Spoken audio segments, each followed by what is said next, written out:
Hello guys, welcome back to Adrita studio.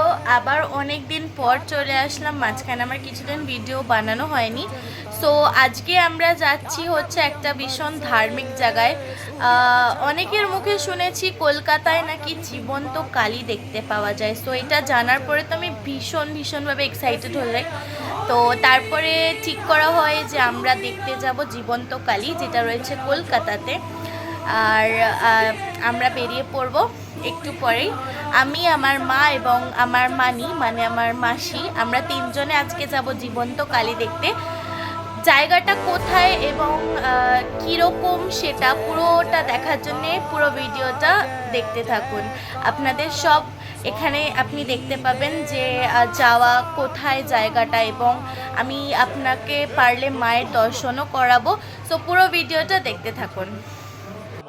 So আমি যাচ্ছি ready হতে, তারপরে আপনাদের বেরিয়ে দেখাচ্ছি কোথায় যাওয়া হচ্ছে। ততক্ষণ ভিডিওটা কন্টিনিউ করতে থাকুন। সো আমরা এখানে তিনজন বেরিয়ে পড়েছিলাম, এবং আপনি যে কোনো আপনার নিয়ার বাই স্টেশন থেকে মেট্রো ধরে গিরিশ পার্কে আসতে পারেন।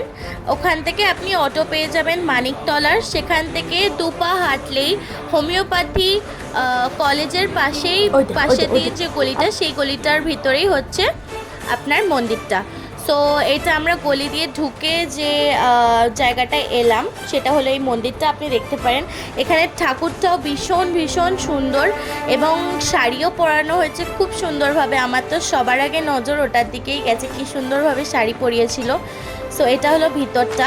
এবার আপনি যদি পুজো দিতে চান তাহলে আপনাকে এখানে বাইরে একটা কাউন্টার করা আছে, এখানে আপনাকে নাম লেখাতে হবে, এবং এখানে কোনো সেইভাবে টাকা পয়সা নেওয়া হয় না। যা 20-21 টাকা যা আপনার হবে আপনাকে ওই ডান বক্সে আপনাকে দিতে হবে।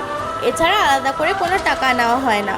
সো আমি আপনাদের এটাও দেখাবো, আরতি, মায়ের যে আরতি হয় সেটারও একটা ছোট ক্লিপ আপনাদের দেখাবো। ভীষণ সুন্দর জায়গাটা, এবং এখানে মা জীবন্ত রূপে প্রকট হন।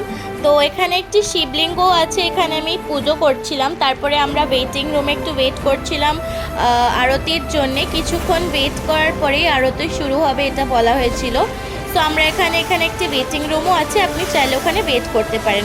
ওয়েট করার পরে দেখুন মাকে ভোগ দেওয়া হচ্ছে, এবং মায়ের খাওয়ার পরে এই ভোগ কিন্তু যারা যাচ্ছেন ওখানে তাদেরকেও দেওয়া হয়, ভোগ বিতরণ করা হয়। আপনারা চাইলে ওখান থেকে পেট ভরে খেয়েও আসতে পারেন। সো এখানে মাকে ভোগ দেওয়া হচ্ছে, অনেক রকমের ভোগ। মায়ের খাওয়া হয়ে গেলে সেই ভোগ দর্শনার্থীদেরও দেওয়া হয়। তো এখানে আপনারা দেখতে পাচ্ছেন মাকে ভোগ দেওয়া হচ্ছে। তারপরে মায়ের আরতি হবে, সেটাও আমি দেখাবো আপনাদের। আরতিটা ভীষণ সুন্দর ছিল, এবং ভীষণ সুন্দরভাবে পুরোহিত আরতিটা করছিল, সেটা আমি আপনাদের এখানে দেখাবো।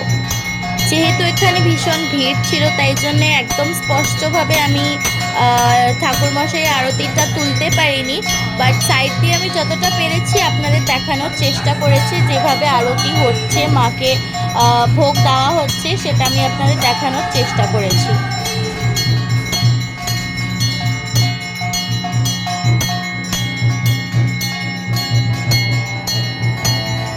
মায়ের খাওয়ার পর সেই ভোগ আমাদেরও দেওয়া হয়েছিল, এবং খাওয়া দাওয়ার পরে বেরিয়ে রাস্তায় একটা আইসক্রিম খেতে আমি বাড়ি চলে এসেছিলাম। সো আপনারা দেখতে পেলেন, আপনাদের পুরোটাই দেখালাম। সো এবার যাওয়ার যে রুটটা সেটা হলো, যাদের আমি বললাম যাদের নিয়ারবাই মেট্রো স্টেশন আছে তারা মেট্রো করে গিরিশ পার্কে নেমে সেখান থেকে অটো করে মানিকতলা গেলে 2 মিনিট হাঁটলে হোমিওপ্যাথি কলেজ আছে, ঠিক তার পাশের গলিটা দিয়েই আপনি ঢুকে যেতে পারেন। এবং ওখানে কাউকে জিজ্ঞেস করলেই আপনাকে বলে দেবে মা শ্যামসুন্দরীর মন্দির, ঠিক আছে। আর যাদের বাড়ির নিয়ারবাই কোনো যদি মেট্রো স্টেশন না থেকে থাকে তাহলে আপনি ওখান থেকে কোনো শিয়ালদার বাস ধরে শিয়ালদা অবধি এসে সেখান থেকে আপনি মানিকতলায় এসে সেখান থেকেও যেতে পারেন। তো পুরো ভিডিওটা কেমন লাগলো অবশ্যই আমায় কমেন্টে জানাবেন। আমার ইচ্ছা আছে আরেকবার যাওয়ার। এখানে বলা হয় যে মাকে যদি মন থেকে পুজো করা যায়, মন থেকে ডাকা যায়, তবে মা জলজ্যান্ত রূপে দেখা দেয়। তো ইচ্ছা আছে আরও একবার যাওয়ার। ভিডিওটা ভালো লেগে থাকলে অবশ্যই একবার গিয়ে মায়ের দর্শন করে আসবেন এবং কমেন্টে লিখে দেবেন জয় মা শ্যামসুন্দরী। Thank you.